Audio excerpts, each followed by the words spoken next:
Antonio Ferrara, Nino. Blagueur, séducteur, un petit gabarit d'1,65 m, mais qui a mis les plus grands flics de France à ses trousses. Un mythe dans le milieu.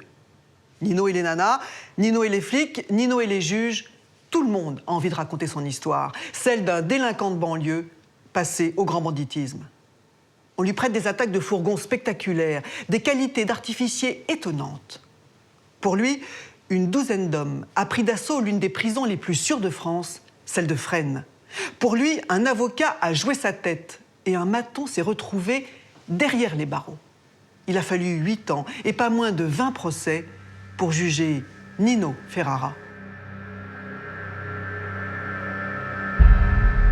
Prison de Fresnes, 12 mars 2003, 4h15 du matin. 3 voitures s'arrêtent le long du mur d'enceinte à l'arrière de la prison. Dans le Mirador 4, Damien Delmotte vient de prendre son tour de garde.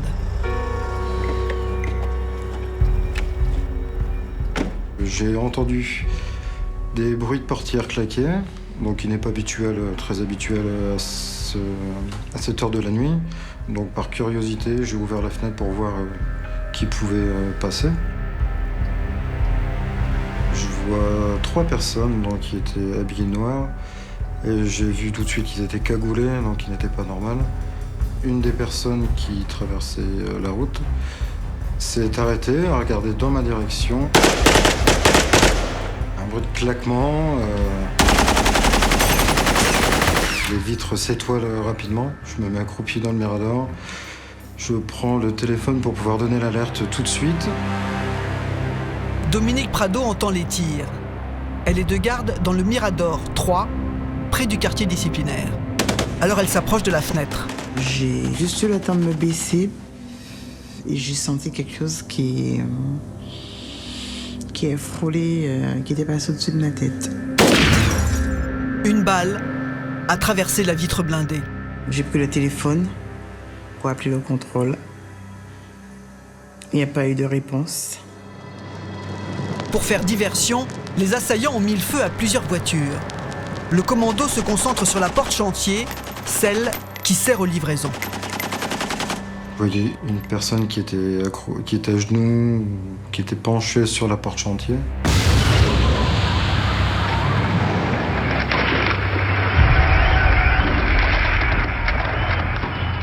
Le Mirador vibrait, mais vraiment. J'ai même pensé qu'à un moment que le Mirador n'allait pas pouvoir résister. Parce qu'il y avait un tel acharnement de ces tirs en rafale. Ça va très très vite. Il y a une personne qui dépose quelque chose dans le chemin de ronde. J'ai tiré une cartouche dans sa direction. Une deuxième explosion. Je me dis qu'ils essayent de pénétrer dans la prison, mais sans savoir encore où est la destination finale.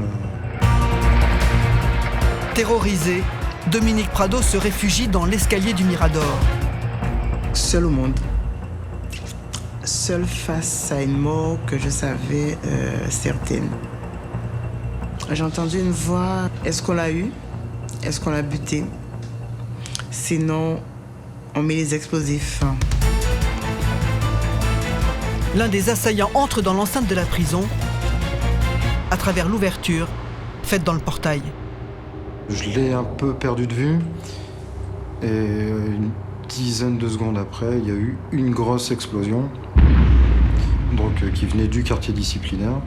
Il y a une personne cagoulée donc, du commando qui était rentrée, donc ressort avec à ses côtés un détenu, donc en t-shirt et jean, et il sort par le trou de l'éventration de la porte et ensuite remonte le long du mur d'enceinte en petite foulée.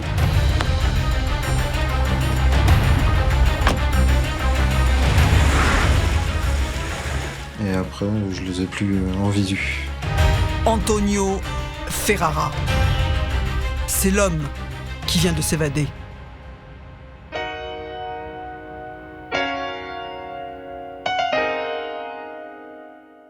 Commissaire Hervé Lafranc, à l'époque, vous êtes patron de l'OCRB quand a eu lieu cette attaque tout à fait spectaculaire de la prison de Fresnes. Pourquoi est-il en prison à ce moment-là de sa vie, Ferrara ?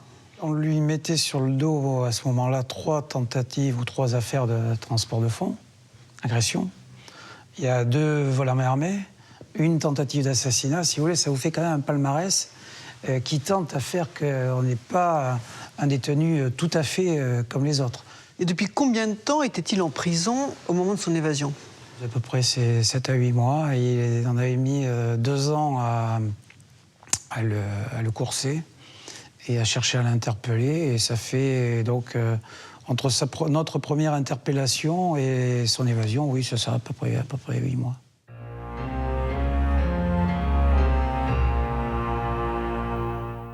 Une prison attaquée à l'arme lourde, c'est une première en France.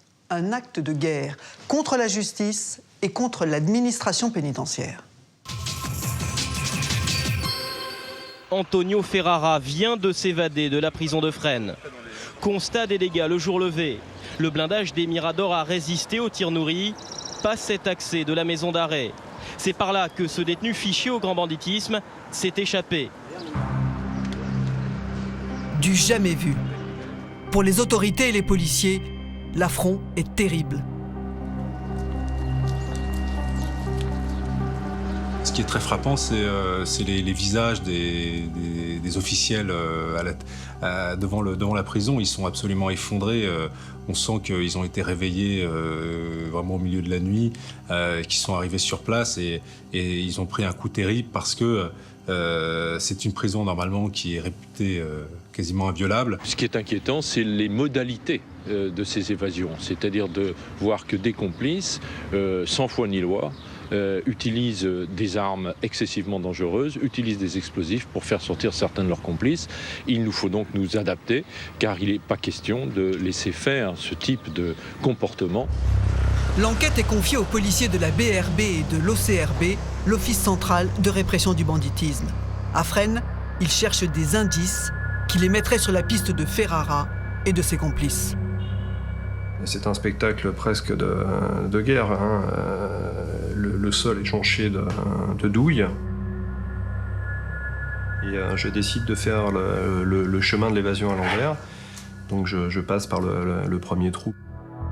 Sur la porte chantier, une découpe parfaite, presque rectangulaire. C'est là que les policiers trouvent les premiers éléments. On va trouver des traces de sang et on a à ce moment-là le sentiment que l'artificier, celui qui a posé le cadre explosif, a pu se blesser. Je passe la deuxième grille qui est éventrée. Je me rends jusqu'au pied de la cellule d'Antonio Ferrara. Je constate que les barreaux ont été soufflés par 2 explosions, ce qui se voit assez facilement puisqu'ils sont tordus dans 2 sens en fait. 2 explosions, une dehors, une dedans. Je vois la cellule complètement dévastée, avec une fuite d'eau assez importante puisque le souffle a arraché les canalisations. Ce qui me choque tout de suite, c'est la plaque en inox qui se trouve derrière les toilettes suspendues, qui, bien qu'elle soit rivetée, est arrachée, laissant un trou béant. En fait, une cache, bien remplie. On va retrouver de l'explosif. On va retrouver 800 grammes d'explosifs et des détonateurs, 4 détonateurs. Et on comprend que c'est une partie de cet explosif que Ferrara a utilisé pour, lui, dans un premier temps, faire sauter ses barreaux. Je me dis que vraisemblablement, il a eu du secours de la part de certains membres de l'administration pénitentiaire. Mais Ferrara a fait une erreur. Probablement sonné par les explosions, il a oublié sa veste dans la cellule. Dans cette veste, posée sur le lit, on va découvrir un téléphone portable. Et on a donc sur ce téléphone l'enregistrement d'une conversation, sûrement fortuite. Une conversation que les fuyards ont tenue dans la voiture. Les policiers comprennent qu'un des malfaiteurs s'est probablement assis sur son téléphone portable, rappelant sans le vouloir le dernier numéro qu'il avait composé, celui du portable que Ferrara a oublié en s'évadant.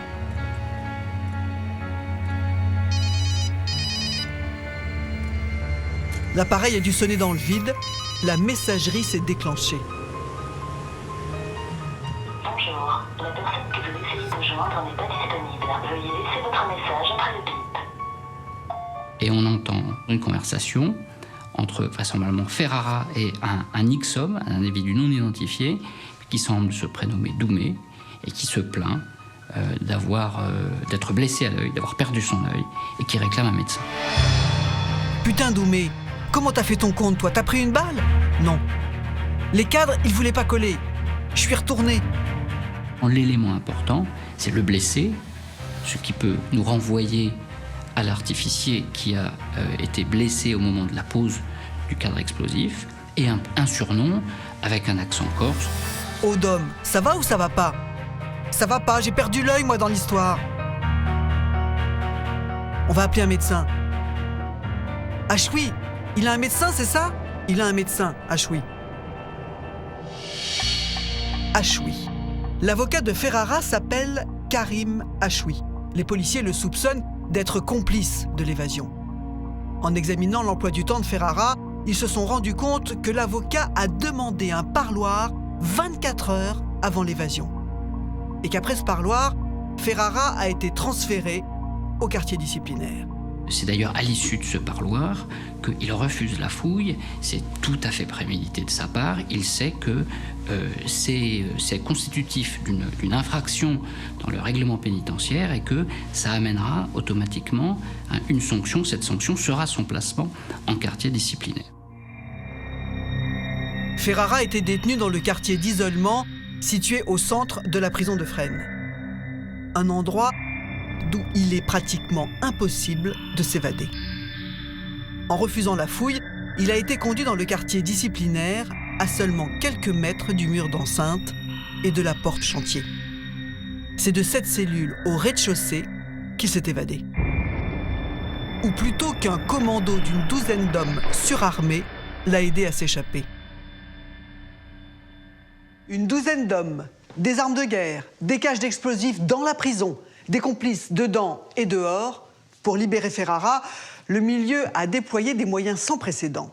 Et tout ça pour un type d'à peine 30 ans. Antonio Ferrara est né en 1973 à Cassino, une petite ville entre Rome et Naples. Il a 10 ans. Quand il arrive en France, sa famille s'installe à Choisy-le-Roi dans la cité Gabriel. Au 9e étage, Antonio partage un F5 avec ses parents et ses 6 frères et sœurs. Sa mère, elle est femme de ménage de Ronde-Poulenc, mais elle est femme de ménage, elle est la chef, la cadre. C'est elle qui donne les ordres. Et le père il vendait des pizzas sur les marchés. C'était donc des gens qui essayaient de s'en sortir. C'était vraiment la crise au quotidien dans ces quartiers populaires. Et quand on vient d'Italie, c'est encore plus difficile parce qu'on n'a pas le réseau des amis ou de la famille qui peuvent vous aider. Antonio parle à peine français. Il est scolarisé au collège Jules Vallès, à côté de sa cité. À l'époque, Antonio était dans la classe de mon petit frère. Et mon petit frère me disait qu'il était vraiment très gentil. C'est pas une lumière, mais un garçon intelligent qui aurait pu faire des études, qui aurait pu avoir une vie normale. Ses enseignants parlent d'un garçon agité, mais avec lequel il passe de bons moments. Ou d'un fumiste qui n'en fait qu'à sa tête. Antonio, que tout le monde appelle Nino, est un petit gabarit d'1,65 m, dont le prof de sport gardera un excellent souvenir et à qui il souhaite bonne chance. Mais Ferrara arrête ses études en 3e. C'est un chambreur, comme beaucoup de gens qui habitent dans les quartiers. C'est quelqu'un qui a le sens de l'altérité, c'est quelqu'un qui a le goût du plaisir, c'est quelqu'un qui aime bien sortir en boîte de nuit, c'est quelqu'un qui aime bien vivre tout simplement comme les jeunes de son âge. Nino Ferrara traîne dans sa cité et les ennuis commencent. Quelques bagarres, quelques insultes à agents, quelques semaines de prison. Et comme il ne trouvait pas de travail, il s'était coquiné avec probablement des malfrats de son quartier. À l'époque, la cité Gabriel est l'une des plaques tournantes du trafic de drogue à Choisy. Alors il semble que les frères Ferrara à l'époque soient les principaux dealers de la cité. C'est le frère aîné d'Antonio Ferrara, Luigi, qui est arrêté en possession d'héroïne et il va être condamné et interdit de territoire. Mais le trafic gagne encore de l'ampleur. C'est là que les gendarmes commencent vraiment à s'intéresser à Antonio Ferrara. En novembre 1995, ils font une descente dans la cité Gabriel. Mais Nino a de la chance. Antonio Ferrara fait partie des cibles, mais il n'est pas là ce jour-là. Il reçoit une convocation chez ses parents. Il a un peu attendu de voir ce qui se passait. Il a un ami qui répond à cette convocation et qui part directement en prison. Donc à ce moment-là, il prend la décision de disparaître et il se met en cavale. Ferrara n'a que 22 ans. Il se cache dans le Val-de-Marne, près de sa cité. On est dans une cavale qui est complètement improvisée.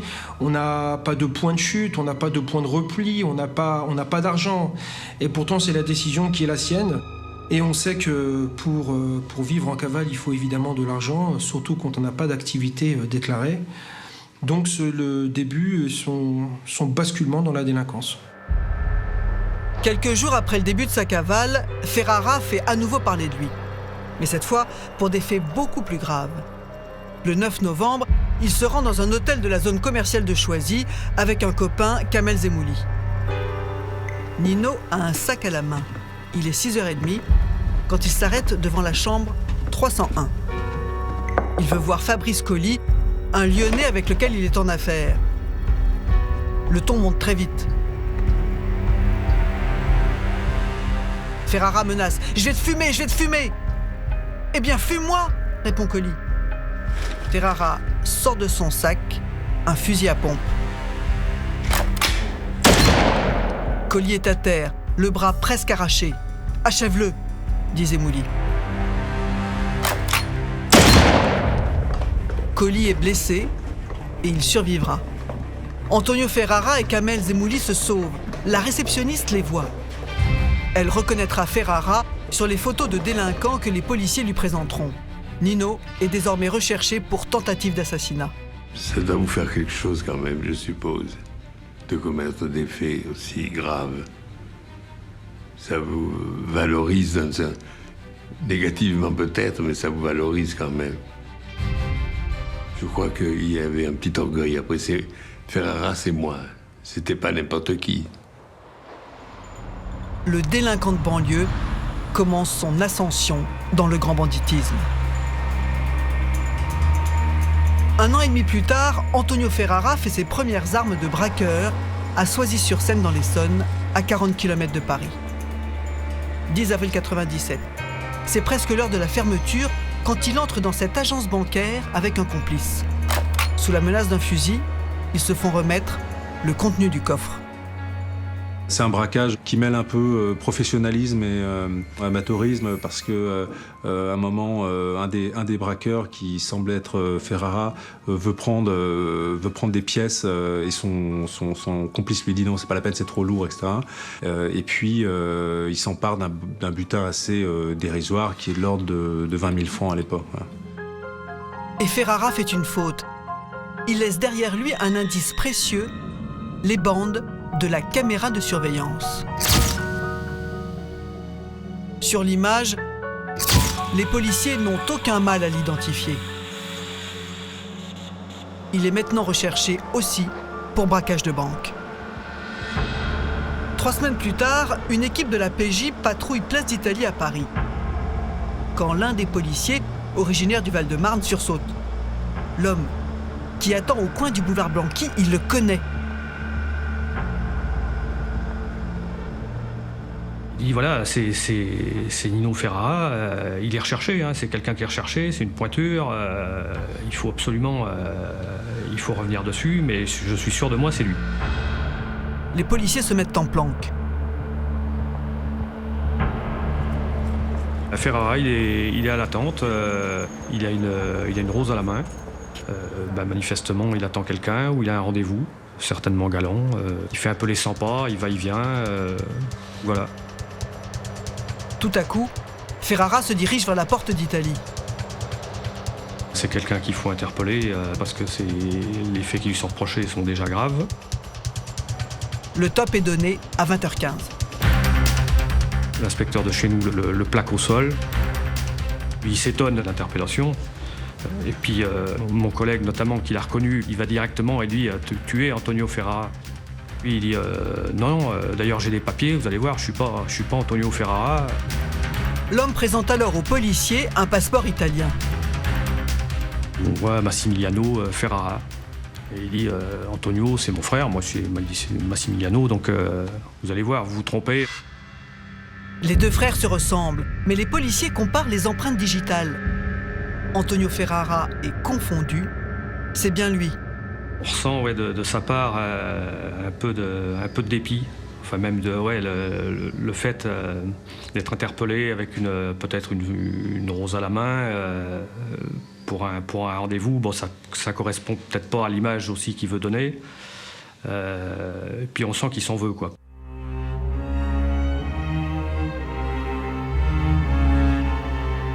Ferrara est incarcéré à la prison de Fleury-Mérogis.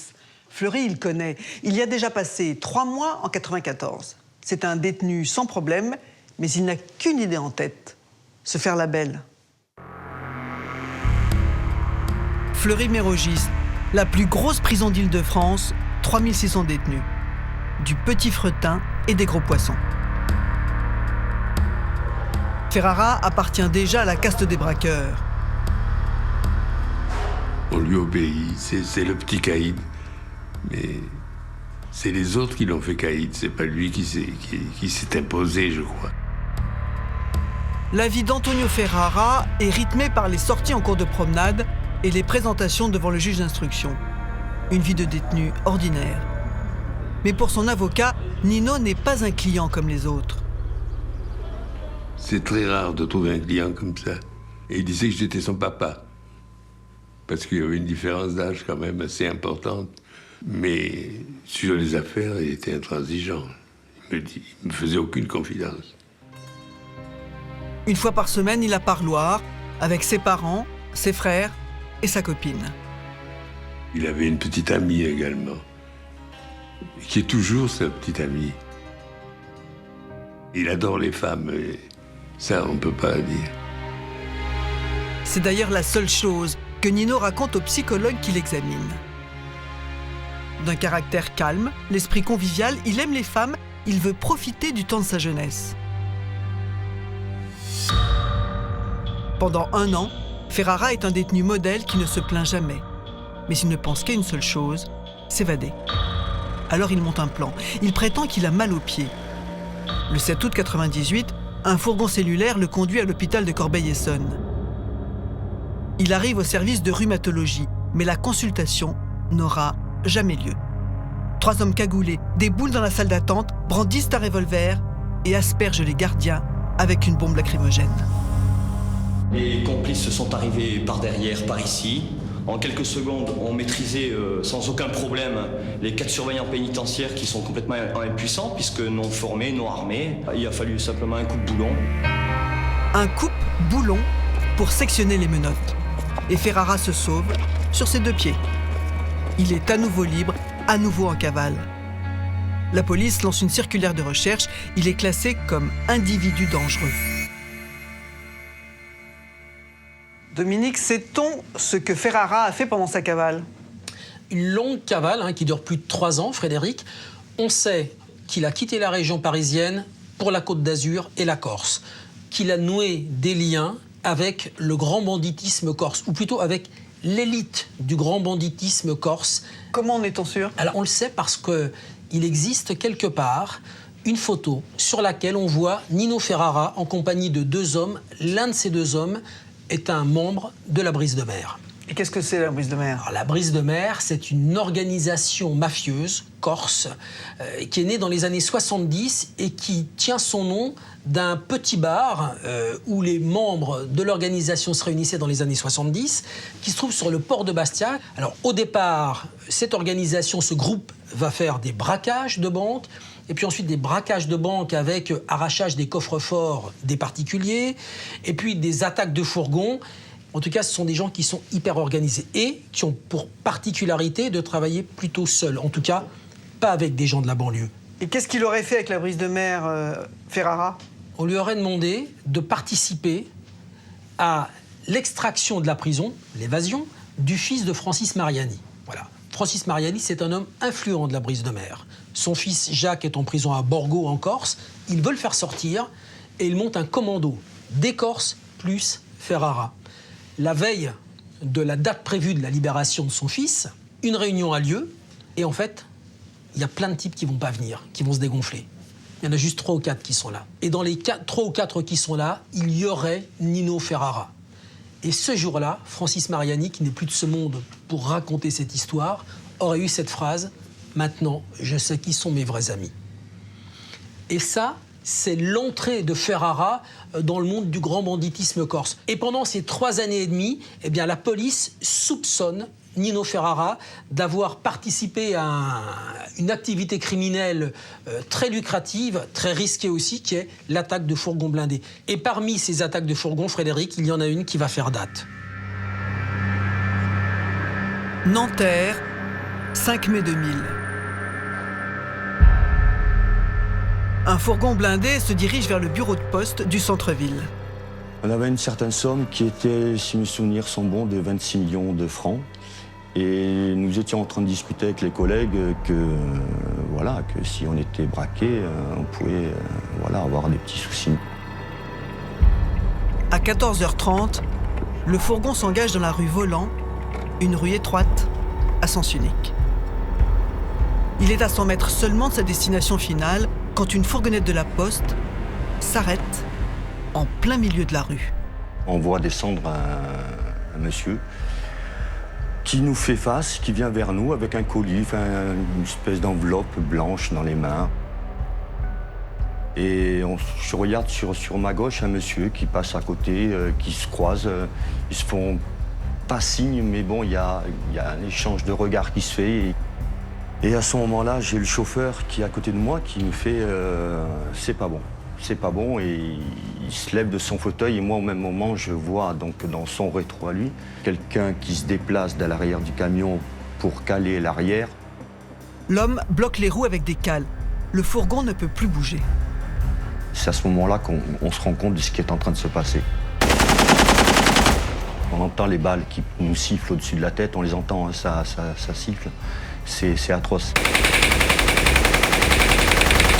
On se dit, ça là, elle est pour moi, surtout je voudrais pas la prendre à la tête. C'est quelque chose qui m'est resté. C'est quelque chose qui m'est resté. Nous avons essayé de nous défendre, essayé de les maintenir, parce qu'ils s'approchaient, hein, on les voyait. Les 3 convoyeurs ripostent et blessent un des assaillants. On les entendait parler. Je ne vous dirai pas les mots qu'ils nous disaient, mais ce n'étaient pas des mots gentils. Joseph, le chauffeur, est touché. Les convoyeurs se réfugient au centre du fourgon. Le chauffeur est sur moi et je vois qu'il ne bouge plus, quoi. Il saigne. Enfin, je ne vois pas qu'il saigne, mais je sais qu'il est blessé. Je sais que je vois qu'il ne bouge plus. Et là, tout s'arrête. Il perd connaissance. Quand il se réveille, c'est un grand vide. On aurait entendu une mouche voler, c'était pareil, je veux dire, il n'y a plus rien, c'est le trou.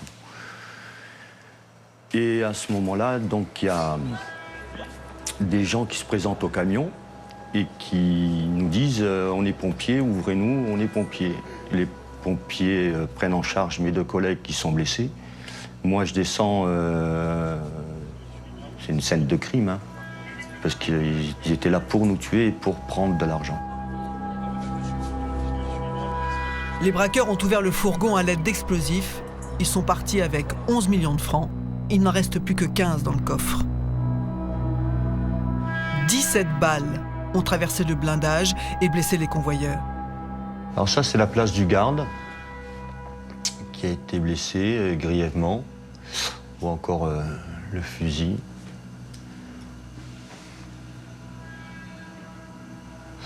La place du chauffeur, qui est décédé quelques jours plus tard. et ma place. Voilà. Ce braquage déclenche une grève générale des convoyeurs dans toute la France. Une veste tachée de sang, celui de l'un des 3 convoyeurs blessés lors de la dernière attaque à Nanterre. Ce matin, la majorité des convoyeurs de fond de la région parisienne se sont mis en grève et ont manifesté. Expression d'un profond malaise, 12 morts et 30 blessés en 5 ans, 11 attaques depuis le début de l'année. Le mouvement est annoncé comme illimité et en début d'après-midi, une délégation sera reçue au ministère de l'Intérieur. Commissaire Hervé Lafranc, vous arrivez à ce moment-là à la tête de l'OCRB, l'Office central de répression du banditisme. J'imagine qu'on vous convoque en haut lieu. Oui, je me revois en train de sortir des Galeries Lafayette et de voir passer les convoyeurs devant la Galerie Lafayette à ce moment-là, et puis de recevoir un coup de fil de mon patron me demandant de passer à Beauvau pour essayer de trouver non seulement les auteurs, puis aussi quelques solutions pour débloquer la situation qui était à ce moment-là assez tendue. Et les Français se retrouvent sans argent dans les automates, avec du fiduciaire qui se trouve bloqué, puisque les gens dont c'est le métier s'arrêtent de travailler. Et pourquoi à cette époque y a-t-il autant d'attaques de fourgons blindés ? Il y a la conjonction de plusieurs éléments. Il y a le fait qu'à ce moment-là, on est à la sortie ou en plein affaire dans des pays de l'Est où ça bouge et où il y a un certain nombre de guerres, ou Liban, qui est terminé à cette époque-là, mais plutôt dans les pays de l'Est d'ailleurs, où les armes circulent beaucoup plus facilement. Et les truands pouvaient disposer d'armes comme ça ? Et les transferts et les transports pour arriver jusqu'à chez nous étaient relativement simples. Donc ils trouvent des armes, oui, assez rapidement en tout cas, sinon facilement, et puis ils les utilisent. Concernant l'attaque du fourgon de Nanterre, très précisément, vous avez des noms qui vous remontent ? Tout de suite, non. Et puis quelques mois après, un nom va sortir d'une information qui nous parvient de notre service de police judiciaire et qui va nous mettre sur la piste d'Antonio Ferrara. Et on va commencer à travailler sur lui. Et puis petit à petit, c'est un nom qui va effectivement, de mois en mois, et d'affaire en affaire, apparaître comme étant au croisement d'un certain nombre d'indications très intéressantes pour nous.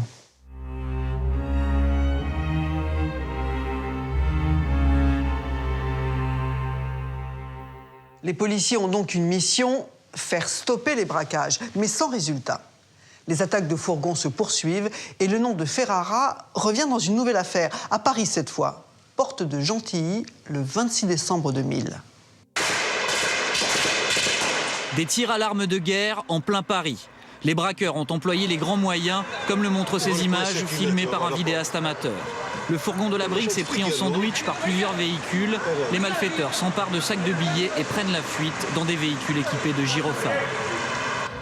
Quelques dizaines de minutes plus tard, les policiers sont sur place. Premiers indices, premiers témoignages. Grosse déflagration. Et là, vraiment, ça a secoué le quartier. Un braquage qui ressemble à celui de Nanterre. Un camion bloque le fourgon à l'avant, une voiture à l'arrière, les roues immobilisées par des cales. Et surtout, il y a cette brèche parfaitement rectangulaire dans la paroi du fourgon, à l'endroit du coffre-fort. Les braqueurs sont partis avec 41 millions de francs, plus de 6 millions d'euros. Mais cette fois-ci, les policiers reçoivent un renseignement providentiel. La chance a voulu qu'un témoin se situe sur l'itinéraire de fuite de l'équipe qui vient d'attaquer le fourgon de Gentilly et fait une filature que nous n'aurions pas fait mieux et donc loge cette équipe dans un pavillon à Paris-Vieille-Poste. Le lendemain matin à 6h, l'OCRB et l'anti-gang investissent les lieux et interpellent une partie des braqueurs. Fusils d'assaut, kalachnikov, lance-roquettes, grenades, explosifs, brassards et gyrophares de police. Et le pactole, les 30 millions de francs dérobés hier à Gentilly. La brigade de répression du banditisme estime avoir mis la main sur l'un des plus importants gangs de braqueurs de ces dernières années. Dans ce pavillon, on va tomber sur 5 malfaiteurs, une partie du butin, une partie des armes utilisées et les restes d'un repas et des boissons. Vraisemblablement, l'équipe a fêté son succès avant de se séparer. C'est sur cette table que la police scientifique repère la trace de Ferrara. Lui s'est évaporé. À 3 reprises, on va trouver l'ADN de Ferrara sur une canette, sur un verre, ainsi que sur un chargeur de Kalachnikov, ce qui atteste qu'il était présent. Les policiers soupçonnent Ferrara d'avoir joué le rôle d'artificier dans ce braquage. C'est lui qui aurait posé un cadre explosif pour percer le fourgon. Comme à Nanterre, la découpe rectangulaire est presque parfaite. Du travail de pro. Encore une fois, Ferrara a échappé aux policiers. Toujours en cavale, il profite de la vie. Il sort, il flambe, il drague et il grenouille dans le milieu. Jusqu'au 23 novembre 2001, où les policiers pensent retrouver sa trace dans une nouvelle attaque de fourgon à Toulouse. À Toulouse, cet après-midi, l'attaque d'un fourgon blindé par une dizaine d'hommes armés cagoulés. Ils ont d'abord bloqué le véhicule avec un camion benne. À la suite de coups de feu avec les convoyeurs, l'un des malfaiteurs a été blessé, les autres se sont enfuis. Le même mode opératoire, sauf que cette fois-ci, c'est raté. Les convoyeurs ont réussi à dégager le fourgon des cales, ils ont percuté le 4x4 qui les bloquait et se sont sauvés. Les policiers de l'OCRB descendent tout de suite à Toulouse et ils relèvent tous les numéros de téléphone portable qui se sont connectés sur les bornes qui couvrent le lieu du braquage. L'ensemble des numéros de portable récoltés avoisinait le million. Et c'est avec le talent de ces fonctionnaires et d'un logiciel qu'ils réussiront à identifier les portables qui avaient servi pour les préparatifs et pour l'attaque. Malheureusement, ces portables, juste après l'attaque, ne servent plus parce que nous avons affaire à des malfaiteurs chevronnés qui savent qu'on peut remonter jusqu'à eux par ce biais-là et qui immédiatement se servent d'un autre jeu de portable, un jeu de portable de secours, puisqu'il y a un blessé. Donc il s'agit pour eux tout de suite de trouver un docteur pour soigner ce blessé et le mettre à l'abri. Mais un des malfaiteurs commet une erreur. Il utilise ces 2 portables dans un petit coin perdu de la Corse. Les policiers font le rapprochement et remontent petit à petit toute la liste de ses contacts. Ces portables-là me ramènent tout de suite dans l'environnement de la brise de mer, puisqu'on identifie le portable d'Alexandre Vitini, dont on pensera longtemps qu'il s'agit du blessé de Toulouse. Une fois ces portables identifiés, les policiers reconstituent leur déplacement depuis Toulouse et se mettent à les suivre. L'exploitation de la téléphonie nous révèle que nous avons affaire à 3 groupes. Certains portables partent de Corse et y retournent, d'autres restent sur la région marseillaise. Et nous avons un jeu de portables, 3 ou 4 portables, qui remontent sur la région parisienne. Plus exactement à Athis-Mons, en banlieue sud. Le premier réflexe, c'est de considérer que puisque nous avons face à nous des malfaiteurs corses et marseillais qu'on connaît déjà pour d'autres affaires, il y a fort à parier que ceux qui sont remontés sur Paris sont des gens qui sont habituellement en relation avec eux. Donc pendant de très nombreuses semaines, nous cherchons à mettre derrière ces portables des noms de Corses continentaux, je dirais, qui ne vivent pas sur l'île, qui sont fréquemment en rapport avec eux. 6 mois après le braquage de Toulouse, un homme essaie d'acheter dans une boutique des Champs-Élysées un téléphone portable avec de faux papiers. La police l'interpelle. Il s'agit d'Alexandre Vitini. Les policiers pensent tenir l'homme qui a reçu une balle pendant l'attaque de Toulouse. Mais l'examen médical ne révèle aucune blessure. Un peu déçu au début parce que à ce moment-là, nous pensons que c'est lui le blessé de Toulouse, ce qui n'est pas le cas. Mais son interpellation sera quand même cruciale pour notre enquête parce qu'il est trouvé porteur de plusieurs portables. Les policiers examinent les puces, l'ordinateur tourne, jusqu'à ce qu'il sorte un numéro que l'OCRB connaît. Et c'est là qu'on s'aperçoit que ce Corse-là est en relation avec, effectivement, Antonio Ferrara, et que ce Antonio Ferrara est l'individu qui se cachait derrière les téléphones d'Athis-Mons. J'avoue que sur le coup, je suis un peu perplexe parce que c'est un jeune de cité, habillé en survêtement, qui n'a pas vraiment le physique de malfaiteur endurci qu'on a pu connaître à Marseille ou même à Paris. On a beaucoup d'incertitudes quant au fait qu'il ait pu participer à ce genre d'attaque.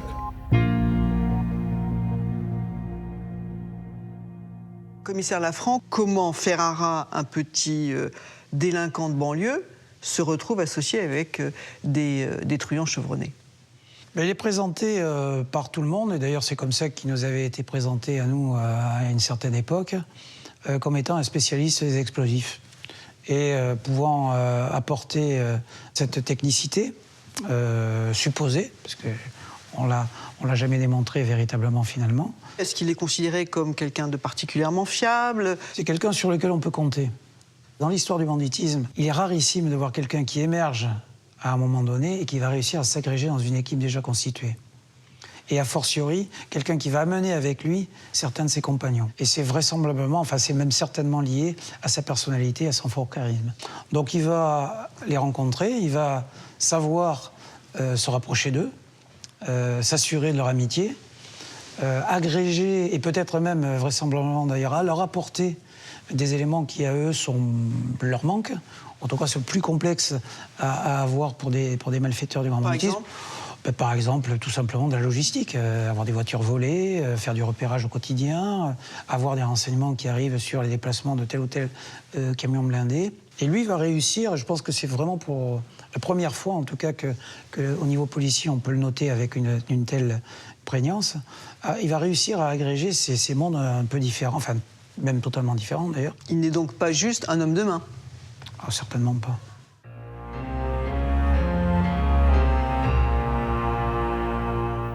L'étau se resserre autour de Ferrara. Au mois de juillet 2002, les policiers trouvent son talon d'Achille. Ils savent que Ferrara se cache du côté d'Athis-Mons, en banlieue parisienne. On a eu, grâce notamment à un renseignement, la possibilité d'identifier le point faible d'Antonio Ferrara, qui a été sa concubine. Et on essaye de vraiment se concentrer sur elle en étant persuadé que de toute façon, s'il tient à elle, il va venir la voir et on aura l'occasion de pouvoir l'interpeller en sa compagnie. La compagne de Ferrara travaille à Orly. Les policiers surveillent tous ses déplacements. On s'aperçoit que rapidement, quand il vient la récupérer, il est aussi très méfiant. Il arrive en moto, il la récupère sur la bord du rond-point, il redémarre aussitôt. Donc très difficile pour nous de pouvoir l'intercepter là. Donc on décide de ne pas procéder à l'interpellation sur ce lieu-là. Les policiers laissent partir Ferrara parce qu'ils savent où il va. Son téléphone portable borne ici, à côté de la gare RER d'Athis-Mons.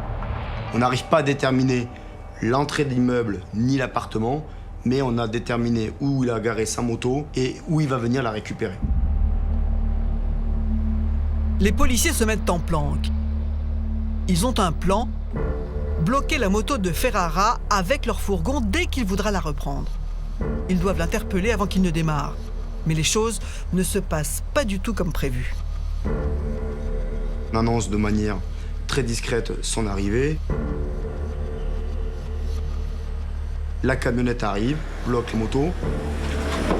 Ce freinage un petit peu brusque entraîne des déséquilibres dans la camionnette des policiers qui sont dedans, qui fait que Antonio Ferrara, un petit instinct de survie, comprend rapidement que c'est anormal.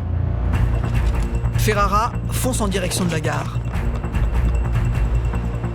Il essaye d'attraper son pistolet automatique qu'il a dans un sac à dos derrière lui. Mais en haut des marches, il trébuche. Les policiers le plaquent au sol. Il a un coup de massue là, parce qu'il est quand même en cavale depuis plusieurs années. Et les premières secondes de l'interpellation, c'est comment ils ont fait, comment ils sont arrivés jusqu'à moi, comment ils sont sur moi. Dans son sac à dos, un pistolet CZ 9 mm avec une cartouche engagée dans le canon. Les policiers montent ensuite perquisitionner son appartement et ce qu'ils y découvrent confirme leurs soupçons. Alors on retrouve un ticket d'un flunch à Portet-sur-Garonne qui est situé à quelques kilomètres de Toulouse, daté du 14 novembre et qui est la semaine d'avant l'attaque du fourgon blindé de Toulouse. Donc ce ticket-là, pour un Parisien qui est Antonio Ferrara, c'est déjà un élément incriminant. Ensuite, on retrouve une forte somme d'argent, plus de 28 000 € en liquide caché dans un sac de linge. Et surtout, le plan d'attaque d'un fourgon blindé avec des détails sur les trajets et sur la somme transportée. Donc ça crédite bien le fait qu'il fait partie de cette équipe-là, qui s'adonne au braquage de fourgons blindés et qui a des renseignements très détaillés qui sont liés quand même à une certaine confidentialité et qui sont dans ses mains, puisqu'il a même des noms des convoyeurs ainsi que leurs adresses personnelles. À sa réaction, elle est tout de suite impulsive. Il nous dit « ces papiers-là, j'aurais dû les manger, tout de suite. Là. Avoir ça chez moi, c'est une erreur. C'est une erreur de débutant. » Ferrara est placé en garde à vue dans les locaux de l'OCRB. Quelqu'un qui est tout à fait agréable, sociable. On boit un café, on mange une pizza, on passe une garde à vue tout à fait agréable avec lui. C'est quelqu'un qui a le sourire. Mais sur les faits qui lui sont reprochés, c'est un mur. Il ne reconnaît rien. Il ne fait pas partie d'une équipe de braqueurs de fourgons blindés. Et surtout, le fait qu'il peut être l'artificier de cette équipe-là, tout ça, il le nie en bloc. C'est à ce moment-là que Karim Achoui devient l'avocat d'Antonio Ferrara. Il ne veut pas parler des affaires. Il me parle un petit peu de son enfance, des voitures, de sa fiancée, de sa famille, à laquelle il est très attaché. Mais dès que j'évoque les dossiers, ça semble ne pas l'intéresser. Comme un enfant à qui on voudrait faire réviser sa grammaire et qui vous parle du dessin animé, ça ne l'intéresse pas. C'est soit une inconscience très forte, soit peut-être dans son esprit, il sait déjà quelle sera la fin de l'histoire, c'est-à-dire que dans son esprit, il est toujours libre. Ferrara est incarcéré à la prison de la Santé. Tout de suite, il prépare son évasion. Mais les policiers trouvent de l'explosif dans sa cellule. Ils le transfèrent à Fresnes. Pendant 7 mois, avec ses complices, il échafaude un nouveau plan d'évasion qui réussit donc le 12 mars 2003.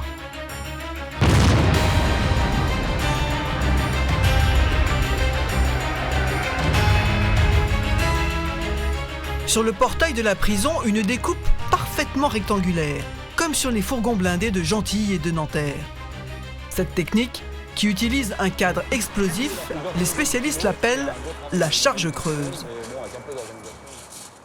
René Alary, c'est vous qui faites les constatations sur la porte de la prison de Fresnes après l'évasion de Ferrara. En quoi ça consiste, cette technique de la charge creuse? Qu'est-ce que c'est? La charge creuse consiste à concentrer les effets de l'explosif comme un chalumeau, ce qui va permettre la perforation de la tôle. Là, en fait, c'est l'effet du chalumeau en une seconde. Ça dépend de la vitesse de détonation de l'explosif. Ici, le cas de l'explosif à 8000 mètres/seconde, donc on a quelque chose de très rapide et de très instantané. Jean-Yves Sifointe, vous êtes chef des mineurs à la sécurité civile. Comment est-ce qu'il est conçu, ce cadre? Comment ça marche? Alors le cadre, j'en ai un ici, qui a été saisi lors d'une opération de police. Donc c'est quelque chose qui fait à la fois de briques et de broc. Vous voyez, c'est très simple. Ouais, c'est très artisanal. Très artisanal. Il y a du scotch dans les coins, des cornières. Mais qui ici n'est pas complet, dans la mesure où, naturellement, il y a des secrets de fabrication que je ne donnerai pas aujourd'hui pour éviter de donner des idées malsaines à d'autres, avec un système d'accroche, puisque les malfaiteurs sont contraints à pouvoir poser ce cadre contre une plaque d'acier dans un délai très court, puisque ça se fait dans le cadre de l'action.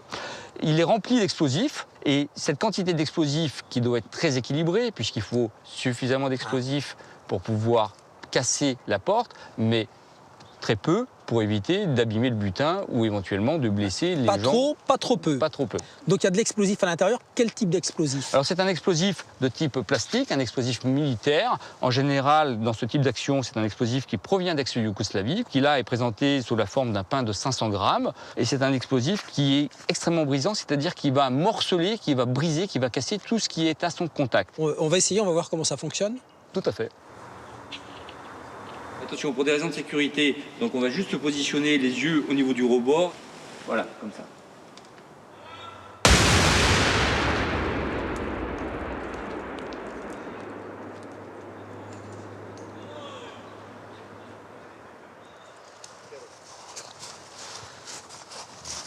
Donc voilà le résultat. René Alary, quand vous arrivez à Fresnes, ça ressemble à ça?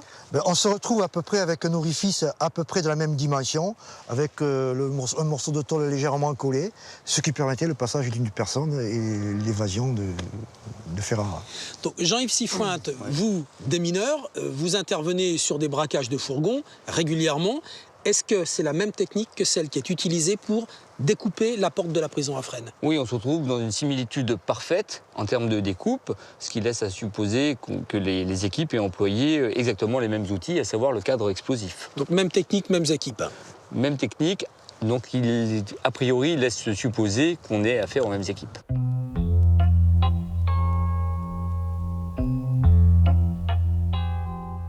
Après son évasion de la prison de Fresnes, Ferrara devient l'ennemi public numéro 2, le fuyard le plus recherché après Yvan Colonna. Tous les policiers de l'OCRB sont mobilisés, il faut le retrouver impérativement. C'est une question de principe et d'honneur. Juillet 2003, cela fait 4 mois que Ferrara s'est évadé de Fresnes, 4 mois que les policiers sont à ses trousses. On se retrouve de nouveau avec des centaines de portables. Pour mémoire, je me souviens qu'ils n'avaient même plus de place sur les tableaux pour écrire et qu'ils écrivaient sur les armoires de façon à pouvoir faire des schémas, des effets de loupe sur certains portables.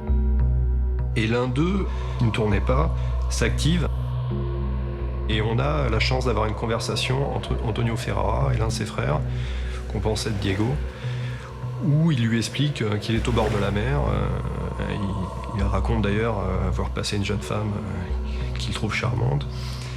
Et ce portable borne à Saint-Raphaël. Immédiatement, une douzaine de policiers de l'OCRB foncent vers le sud. Pendant plusieurs jours, nous arpentons les bars, les boîtes de nuit, la plage, pour essayer de retrouver Antonio Ferrara. Saint-Raphaël est tout petit, c'est une petite station balnéaire, mais on ne le voit pas, on ne le croise pas. Très peu de conversations sur son portable, donc on ne sait même plus s'il est là. Donc on ne sait pas. Sauf une conversation qu'il a avec un individu qui se surnomme Rulio, et que dans notre documentation, on a un Rulio qui est très connu, il s'appelle Ami Dakar. Il est également évadé. C'est un grand trafiquant international de stupéfiants, notamment de résine de cannabis. Et manifestement, il connaît Antonio Ferrara, puisqu'on comprend de leur conversation qu'il lui a déjà fourni des faux papiers et qu'il doit le retrouver à Paris. Grâce aux écoutes, les policiers apprennent qu'Ami Dakar doit récupérer une voiture place du Trocadéro le 10 juillet 2003. Ils proposent à Ferrara de le voir ce jour-là. Une cinquantaine de policiers se met en planque. Nous voyons arriver Ami Dakar, qui se rend dans un café, qui y reste un peu de temps, qui se fait livrer son véhicule. Il est quand même méfiant, il fait attention un petit peu aux gens qui l'entourent. Soudain, Dakar monte dans sa voiture et prend la direction de la rive gauche. Nous réussissons à le suivre jusqu'à Convention, où il rentre dans un bar et se retrouve vite attablé avec des gens qu'on ne connaît pas. Et nous attendons. Le téléphone Dakar sonne. Les policiers qui surveillent la ligne suivent la conversation en direct. Antonio Ferrara demande à Dakar s'il est là. Dakar le lui confirme. Il lui dit qu'il est là aussi. Dakar lui indique qu'il va le rejoindre, mais sans préciser dans quel bar, à proprement dit. Dakar sort du café et prend la rue de la Convention. Les policiers lui emboîtent le pas. La filature est extrêmement brève, puisque Antonio Ferrara l'attend à quelques dizaines de mètres de là. La terrasse du café est bondée. Ferrara est assis au milieu de la foule. Il est très tendu, il est porteur d'une sacoche dans laquelle on ne sait pas ce qu'il y a. À ses côtés, Malek Bouabass, un de ses complices. Ferrara, qui a senti quelque chose à ce moment-là, dit à Ami Dakar, c'est cramé, ça pue ici, il y a des keufs. Malek Bouabass se lève et démarre la moto. Ferrara monte sur la moto, Dakar court. Et ils s'envoient à 3 sur la moto, ils remontent sans interdit et tout le monde les perd. C'est un moment difficile parce que on imagine que tout le travail qui a été fourni est gâché. Les policiers ont le choix, attendre encore ou décrocher. Ils décident de poursuivre l'opération. Et 5 minutes plus tard, les écoutes les remettent sur la piste de Ferrara. Le fonctionnaire qui est en charge de travailler sur les écoutes nous apprend que Accart a été descendu de la moto, a pris un taxi, et manifestement, ils doivent se retrouver. L'erreur d'Antonio Ferrara, elle a été de vouloir maintenir ce rendez-vous-là. Ferrara appelle Accart et lui donne rendez-vous. Là où tu sais, dans le café, près du grand cinéma. Pendant cette conversation, son portable borne dans le 12e arrondissement, à côté de Bercy. Les fonctionnaires qui se trouvent au service épluchent tout de suite tout le travail antérieur qui avait été fait sur l'équipe et se rendent compte que 2 établissements avaient déjà fait l'objet de surveillance sur Bercy, notamment le Peanuts. Et nous avons la chance de voir la moto qui avait été vue à Convention, qui est garée devant le Peanuts. Je prends la décision d'interpeller, en croisant les doigts pour que Ferrara soit à l'intérieur. Le bar a 2 entrées. Les policiers se divisent en 2 groupes pour l'investir simultanément. Je rentre par la porte de droite. Ferrara, Boisbasse et Accart sont en fait au fond à gauche. Moi, je suis sur la partie gauche. On interpelle, on plaque au sol. Ferrara est beaucoup plus vif, saute de son tabouret, fait le tour. Il m'arrive dessus. Un peu de bagarre. Finalement, il est interpellé. Sa première phrase, c'est « l'OCRB et la BRB a pactisé pour m'interpeller ». On craignait qu'il ait une grenade, il n'a pas de grenade, mais il est trouvé porteur d'un pistolet Tokarev, qui est assez rare, puisque c'est une arme qui tire des munitions de 7,62, les mêmes que pour une Kalachnikov. Cette fois, Ferrara est arrêté l'arme à la main. Encore une fois, il est conduit en garde à vue. Encore une fois, il n'avoue rien. C'est quelqu'un de plutôt affable, voire drôle, qui sait détendre l'atmosphère. Il est, ma foi, assez agréable durant sa garde à vue. Antonio Ferrara a la caractéristique des malfaiteurs notoires qu'on a pu connaître dans le passé ou que j'ai pu avoir croisé à Marseille au début de ma carrière. C'est-à-dire qu'il assume sa condition. Il a choisi une vie criminelle. Il s'évade, il court, il se fait rattraper. Il accepte sa situation. Et c'est torse nu, bronzé sous sa chemise ouverte, que Ferrara apparaît devant les caméras. L'homme sourit, comme s'il savourait ces quelques instants de gloire avant de retourner à l'ombre. Après 4 mois de liberté, Ferrara devient le prisonnier le plus surveillé de France.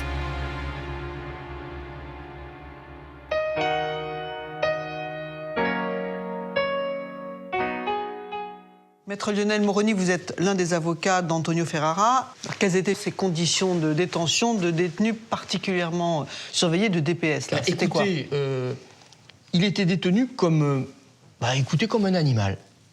Il n'a pas vu le ciel pendant 6 ans, puisque des grilles rendaient opaque la fenêtre de sa cellule.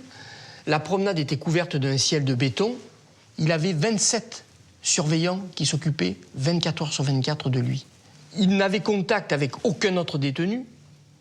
Lorsque vous allez le voir au parloir, c'était par des gardes cagoulés, armés.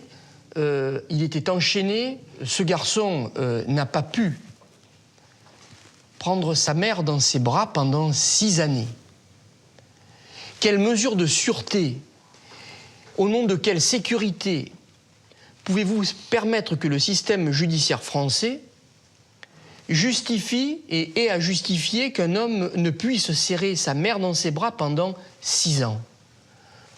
Je crois que rien, si ce n'est de lui faire payer l'offense qu'il a fait à l'État par l'évasion qu'il a effectuée. Je ne vois pas d'autre solution. C'est une vengeance sociale et judiciaire et une réponse pénitentiaire à l'affront qu'il avait fait.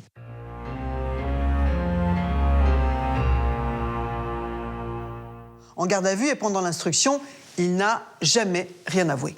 Tout le monde espère qu'il s'expliquera lors de ses procès, et ils sont nombreux. Pas moins de 20 audiences l'attendent pour 10 affaires différentes. 8 ans de procédure, ponctués d'incidents, de coups d'éclat, mais aussi d'humour. Car Ferrara a de la répartie. Et il le montre dès le procès de son évasion de Fresnes. Le procès s'ouvre le 2 octobre 2008 devant la cour d'assises de Paris. CRS, fusil d'assaut, gilet pare-balles, escorte exceptionnelle pour celui qui est devenu une figure du grand banditisme. Même le box de la cour d'assises a été blindé. On le présente Ferrara comme un gangster extraordinaire, quelqu'un qui ne pense qu'à s'évader, extrêmement dangereux. Donc on crée effectivement une ambiance dans les salles d'audience qui est très pesante. Dans le box, 21 hommes. Et parmi eux, Dominique Battini, le fameux Doumé, l'homme qui a laissé son sang sur le portail de Fresnes. C'est le seul qui reconnaît sa participation à l'évasion. Ferrara, le principal accusé, disculpe tout le monde, y compris son ex-avocat, Karim Achoui, qui est accusé de complicité. Il met l'ensemble du box et l'ensemble des accusés libres hors de cause. Globalement, et sans entrer dans le détail et sans donner d'explication sur celles et ceux qui auraient pu participer à son évasion. La Cour détaille les faits. Une évasion à l'arme de guerre et à l'explosif. Une tentative d'homicide sur les 2 gardiens postés dans les miradors. Ils ont dit qu'il n'y ait pas d'intention de tuer. Et moi, comme je l'ai si souvent répété, si on ne voulait pas tuer, pourquoi est-ce qu'il y a eu cet acharnement de tir? L'audience est tendue. Jeannine Drey, la présidente de la Cour, est très vite contestée par l'ensemble des accusés. On sentait que les accusés cherchaient l'incident, cherchaient surtout à faire renvoyer le procès. Manifestement, ils ne voulaient pas de la présidente. On a parlé d'opération commando pour l'évasion d'Antonio Ferrara. Je crois qu'il y avait une opération de commando judiciaire qui était menée par Madame Drey. Et il avait été décidé d'administrer à chacun des accusés une peine qui soit de nature à lui faire regretter amèrement ce qu'il n'a fait ou ce qu'il n'aurait pas fait d'ailleurs. Il est impératif pour l'État qu'il y ait une réponse donnée à, encore une fois, ce qui était un gigantesque pied de nez, c'est-à-dire la prise d'assaut d'une maison d'arrêt. Donc il faut une réponse, il faut des sanctions. Les incidents se multiplient jusqu'à l'émeute, quand Ferrara fait passer un petit papier à son avocat. L'un des gardes qui se trouve derrière lui a un geste malheureux, c'est-à-dire qu'il essaye de voir, d'intercepter ce document, alors que là, évidemment, c'est le libre exercice des droits de la défense. Antonio Ferrara réagit d'une façon extrêmement virulente. Le ton est monté, des coups se sont échangés et très vite la bagarre a éclaté.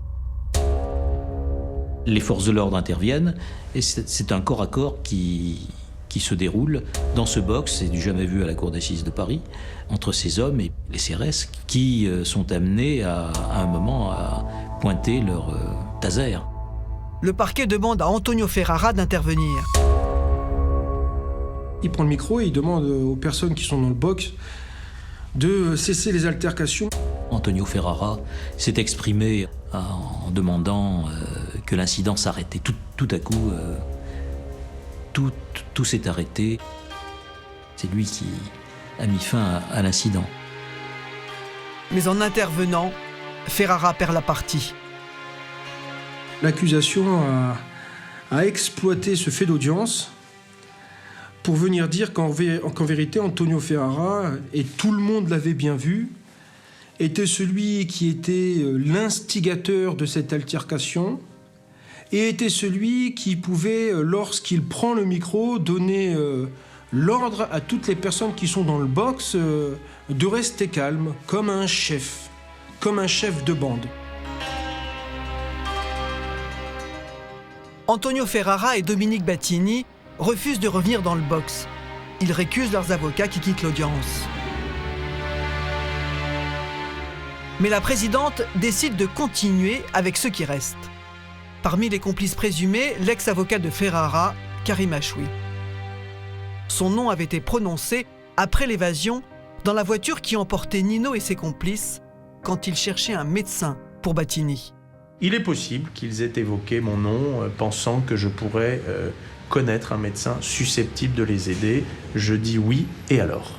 En tout cas, ce que je sais aujourd'hui, c'est que ce soir-là, cette nuit-là, on ne m'a pas appelé. Ça a été vérifié techniquement. Je n'ai reçu aucun appel entre 2h45 du matin et 6h. La présidente l'accuse d'avoir déclenché un parloir la veille de l'évasion pour permettre à Ferrara de se retrouver plus près de l'enceinte de la prison. Karim Achoui assure que ce n'était pas un prétexte. Mais à cette époque, il y a un juge d'instruction qui s'intéresse à Antonio Ferrara et qui souhaite l'entendre hors PV. C'est la raison pour laquelle je demande à l'un de mes collaborateurs, à l'époque, de rencontrer Antonio Ferrara et de lui expliquer qu'un juge d'instruction souhaite le voir pour discuter avec lui d'un problème justifiant peut-être plus tard une nouvelle mise en examen. Le procès dure 10 semaines. Le verdict tombe le 15 décembre à 1h du matin devant un box clairsemé. Ferrara et 4 autres accusés ne sont pas revenus. 17 ans de prison pour Antonio Ferrara. Dans la salle des pas perdus, c'est la révolte. Lui, qu'est-ce qu'il a fait? Qu'est-ce qu'il a fait? Il a voulu retrouver la liberté, il a voulu s'évader. Et parce qu'il a affronté l'institution, on l'élimine et on le jette dans les geôles de la société. Mais c'est inacceptable. Karim Achoui. Les jurés l'ont déclaré coupable, ils l'ont condamné à 7 ans. L'ex-avocat part directement en prison.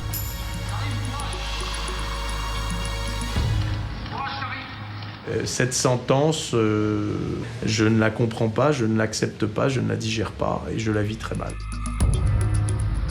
Ossine Croziz, le gardien qui aurait permis à Ferrara de se procurer de l'explosif en prison. Prévoyant, il est venu à l'audience avec ses bagages, il est condamné à 12 ans. Des condamnations lourdes, immédiatement contestées. Ce procès, c'était un immense fiasco. Parce que personne n'y a gagné. Certainement pas Antonio Ferrara, qui a vu ses conditions de détention se durcir beaucoup. Ni pour les membres du commando. L'un d'eux a perdu un œil. Beaucoup ont perdu leur liberté pendant un temps assez long. Et je me disais que pour 4 mois de liberté, c'était cher payé. C'est pour ça que j'ai utilisé le terme d'immense fiasco.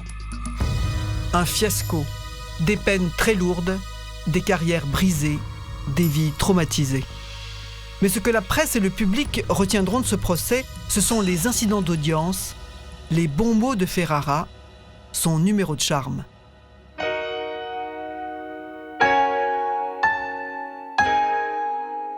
Patricia Touranchot, vous êtes journaliste à Libération et vous avez couvert certains procès de Ferrara, dont notamment celui de l'évasion de Fresnes. Comment se comporte-t-il dans le box, à l'audience? Il est drôle. Hein.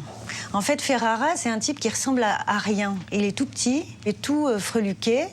Il n'est pas très beau, il a un nez un peu en pioche, d'ailleurs c'est pour ça qu'on l'appelle la pioche.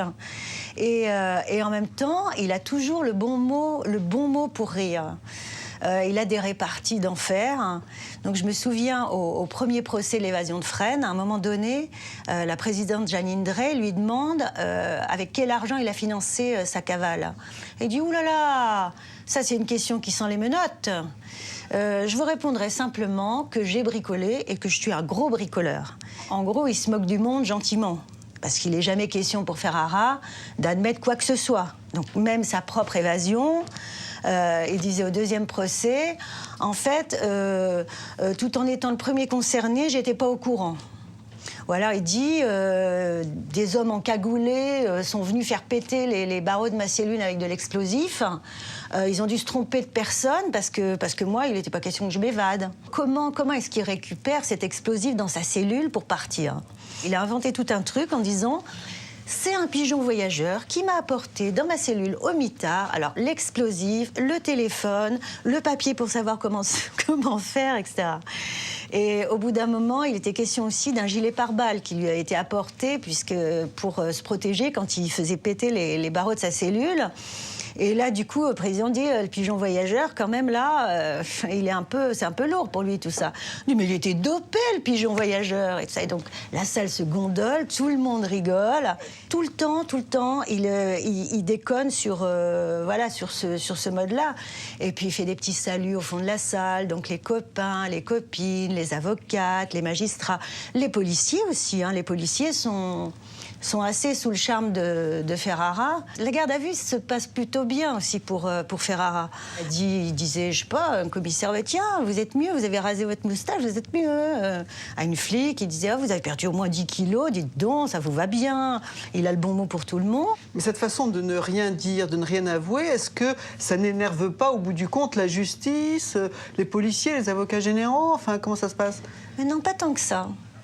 Alors, il a une manière, Ferrara a une manière de le dire et de déconner de façon très polie et courtoise tout le temps, qui fait que ça passe. Ça passe.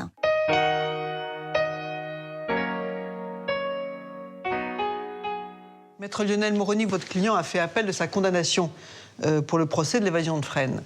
Il avait pris 17 ans. Combien prend-il cette fois-là? La peine va être ramenée à 11 ans de réclusion criminelle.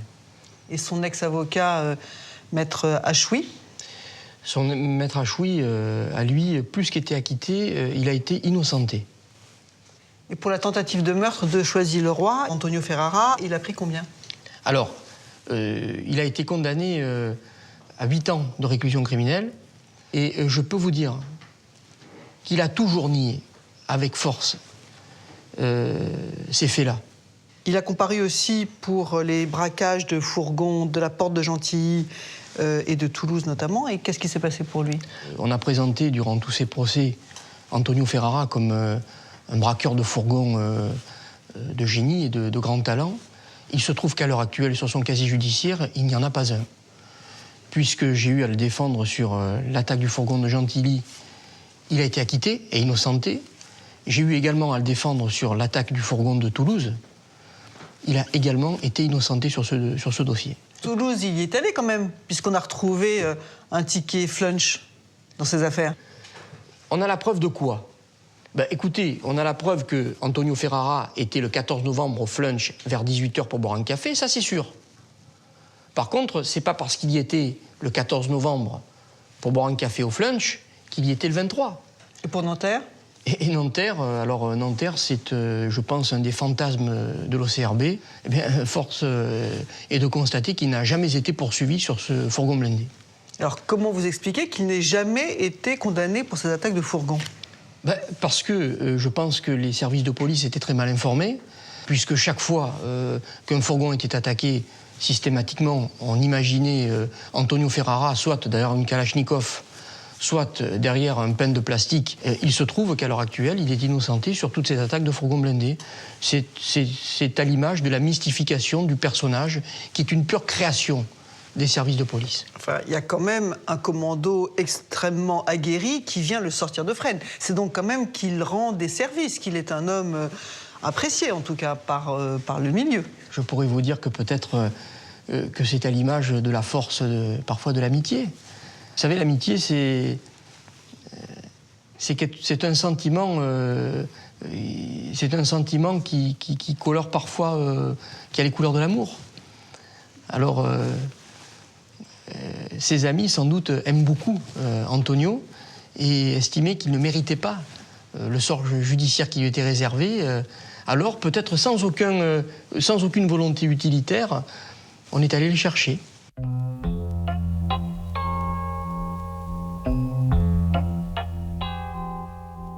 Antonio Ferrara a désormais retrouvé des conditions de détention normales. Il fait du sport, il reçoit régulièrement la visite de sa famille et de sa petite amie. Comme de nombreux prisonniers en maison centrale, il a désormais les clés de sa cellule.